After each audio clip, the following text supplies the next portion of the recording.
আসসালামু আলাইকুম। বাংলাদেশ জিন্দাবাদ, বাংলাদেশ জাতীয়তাবাদী দল জিন্দাবাদ।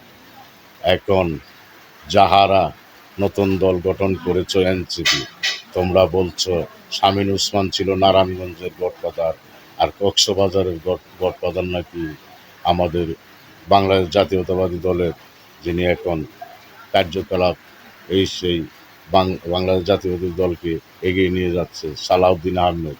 সালাউদ্দিন আহমেদকে তুমি বলছো উনি নাকি বাংলাদেশের গডফাদার, উনি কক্সবাজারের গডফাদার, কক্সবাজারে যেই চাঁদা বাদা সব উঠেছে উনি, না?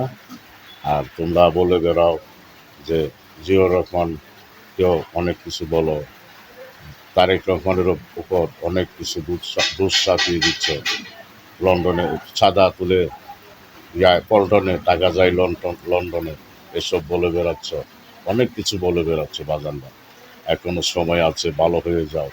যেই বটগাছের ছায়ার নিচে তোমরা বসে আরাম করতে পারবা, সেই বটগাছের ডাল কেটে দিতে চাচ্ছ, কেটে দিচ্ছ।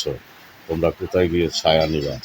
তোমাদের অন্য কোনো জায়গায় তোমাদের ছায়া পাবে না। এই যে ৭১-এর যারা রাজাকার, তাদের কাছে গিয়ে ছায়া পাইবা জামাতের দ্বারে, না আওয়ামী লীগ তোমাদেরকে ছেড়ে দিবে? যদি এই বিএনপির বিরুদ্ধে এসব গানা বাজনা করো, তাহলে তোমাদেরকে লজি পিটাবে আওয়ামী লীগের লোকজন, আর বিএনপি শুধু চেয়ে চেয়ে দেখবে। আর যদি বিএনপির বিরুদ্ধে কথা বলতে চাও, তাহলে বাংলাদেশের জাতীয়তাবাদী দল বিএনপির লোকজন চুপ করে থাকবে না, তোমাদেরকে প্রতিহত করবে।